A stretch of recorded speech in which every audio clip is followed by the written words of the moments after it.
Friends, स्वागत है आपका लक्ष्य क्लासेस करण सर में। दोस्तों, आज मैं आपके लिए लेके आया हूँ फिजिक्स का टॉपिक, जो कि एक महत्वपूर्ण है बेसिक शुरुआत के लिए। बात करते हैं अपन कार्य, ऊर्जा और शक्ति के बारे में। ठीक है दोस्तों, पहले अपन बात करेंगे कार्य के बारे में। कार्य के बारे में, कार्य यानी वर्क। बात करेंगे हम वर्क क्या होता है। दोस्तों, कार्य की परिमाप क्या है? कार्य की परिमाप लगाए गए बल व बल की दिशा में वस्तु में विस्थापन, के गुणनफल के बराबर होता है। वस्तु में विस्थापन के गुणनफल के बराबर होता है। देखिए, कोई वस्तु है, जैसे मान लीजिए ये वस्तु है, इस पे अपन ने F वेक्टर बल लगाया। ठीक है, तो ये यहाँ तक जो है विस्थापित हो गई, विस्थापन हो गया इसका S वेक्टर, तो यहां तक विस्थापित हो गई। तो कार्य क्या हुआ? कार्य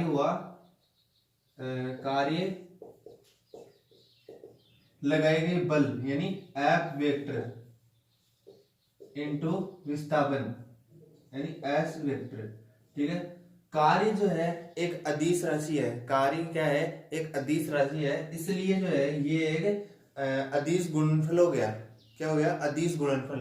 तो अदिश गुणनफल हो गया, तो जब लगाए गए बल व वस्तु में जो विस्थापन होता है एस, इनके बीच में अगर थीटा कोण बने, तब जो है W बराबर F वेक्टर डॉट एस, यहाँ पे डॉट लगेगा, डॉट एस कोस थीटा,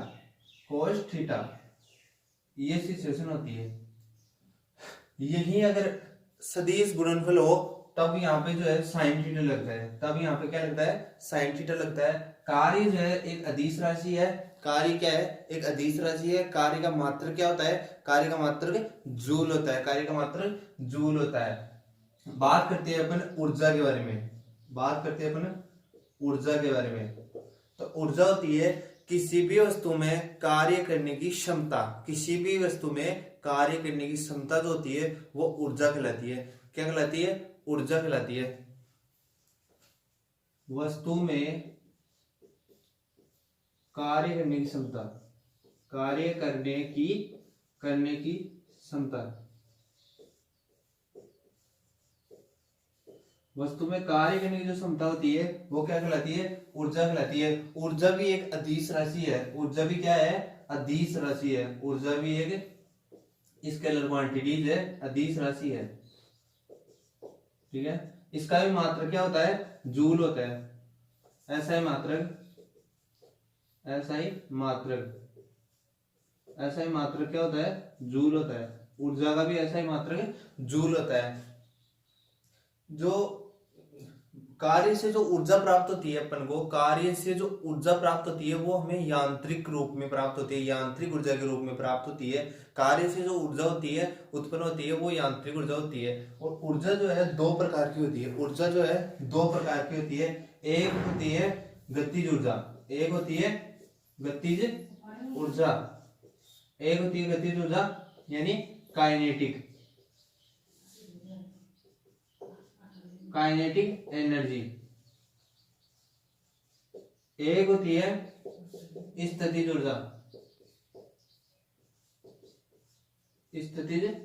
ऊर्जा यानी पोटेंशियल एनर्जी। ठीक है, बात करते हैं अपन पहले गतिज ऊर्जा के बारे में।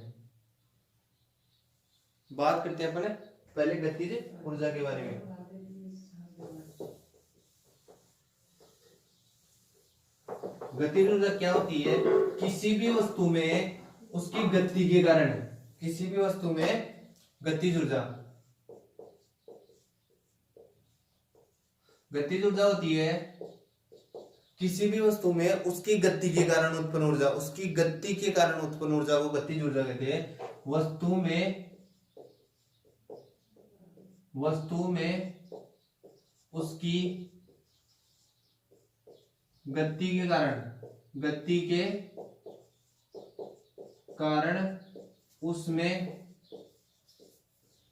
उसमें जो कार्य की क्षमता आ जाती है, कार्य करने की जो क्षमता आ जाती है, जो क्षमता आ जाती है, क्षमता आ जाती है,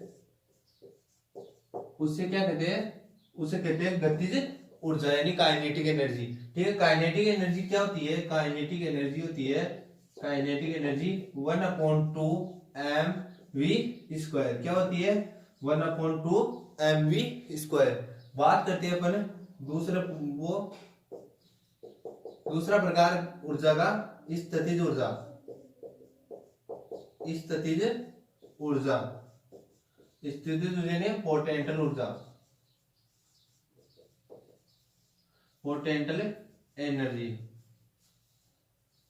ठीक है, पोटेंशियल एनर्जी की बात करें तो किसी भी वस्तु में उसकी स्थिति के कारण, उसकी स्थिति में जो स्थिति के कारण जो कार्य करने की क्षमता आ जाती है, उसे क्या कहते हैं? स्थितिज ऊर्जा यानी पोटेंशियल एनर्जी कहते हैं।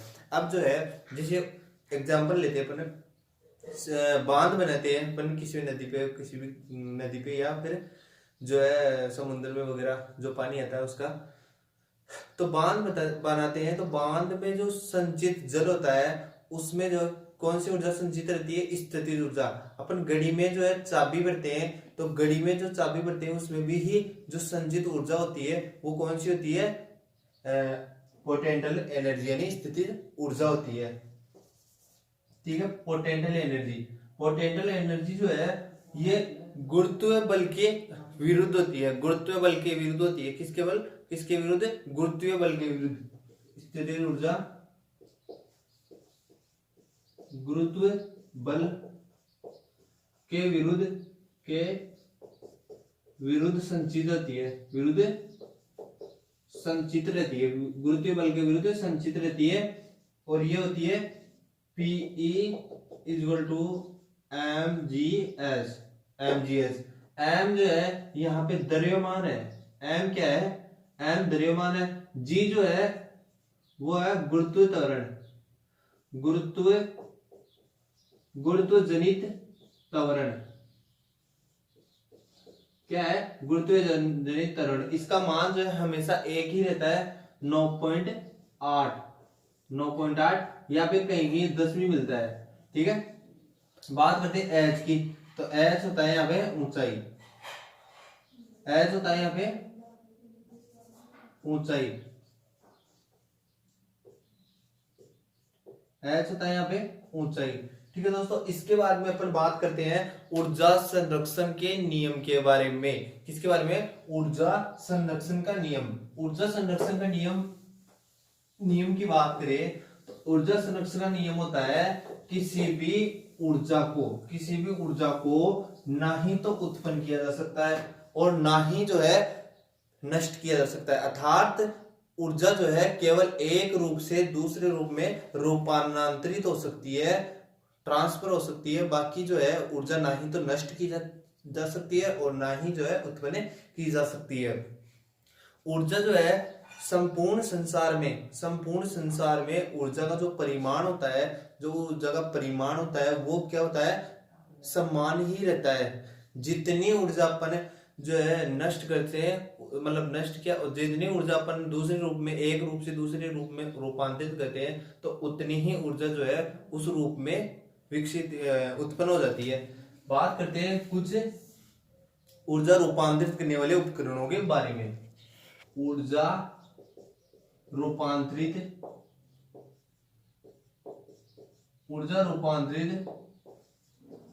करने वाले उपकरण, ऊर्जा रूपांतरित करने वाले उपकरणों के बारे में बात करते हैं। तो एक तो है अपने, जैसे मान लो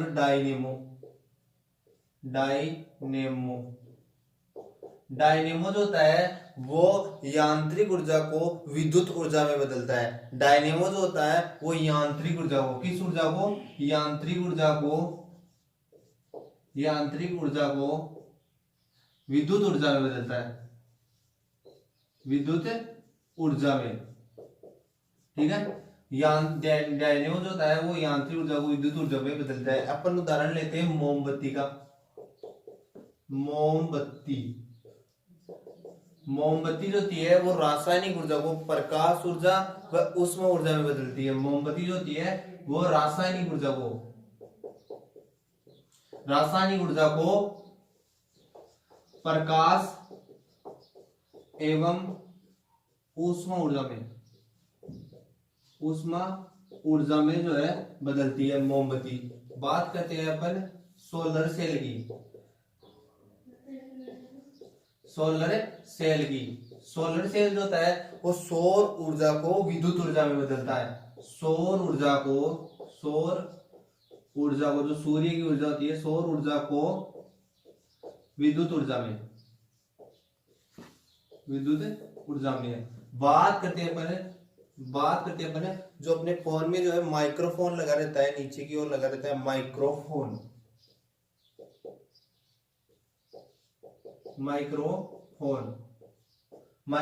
जो है वो ध्वनि ऊर्जा को विद्युत ऊर्जा में बदल देता है। किस ऊर्जा को? ध्वनि ऊर्जा को विद्युत ऊर्जा में बदल देता है। माइक्रोफोन ध्वनि ऊर्जा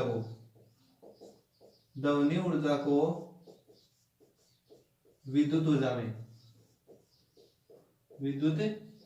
में, ठीक है, ध्वनि ऊर्जा को विद्युत ऊर्जा में बदल देता है।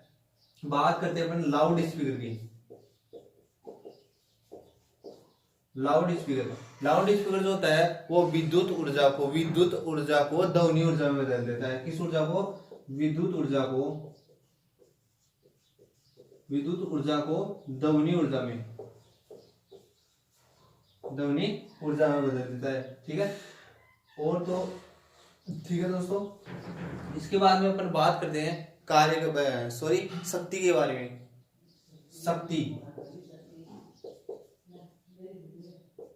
बात करते हैं शक्ति यानी पावर के बारे में बात करते हैं। पावर क्या होता है दोस्तों? ऊर्जा होती है किसी भी वस्तु में कार्य करने की क्षमता, ऊर्जा होती है। और शक्ति होती है किसी भी वस्तु में जो कार्य करने की दर होती है, कार्य करने की दर को क्या कहते हैं? शक्ति कहते हैं।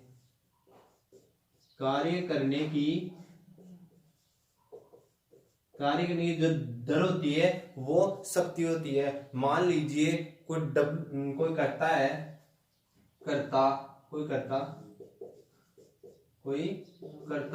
W कार्य T समय में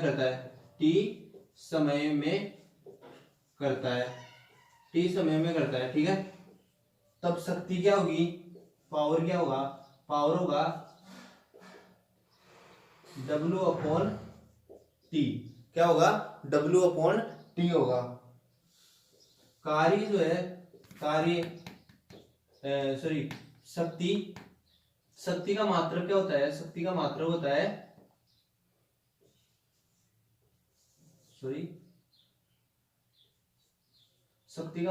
है वोट। शक्ति का मात्रक वोट होता है, जो किसकी स्मृति में रखा गया है? शक्ति का मात्रक वोट होता है। वोट जो है वैज्ञानिक जेम्स वोट के सम्मान में रखा गया है। जेम्स वोट ने एक और जो है शक्ति का मात्रक, शक्ति की इकाई दी थी अश्व शक्ति, जिसका मान होता है 746 अश्व शक्ति। इधर बात करते हैं अपन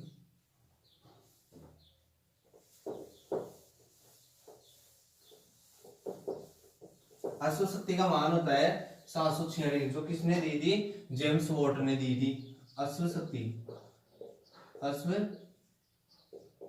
शक्ति यानी HP, वॉट्स पावर, इसका मान होता है 746, ठीक है, 746 वाट। अभी 746 वाट तो 1 किलोवाट में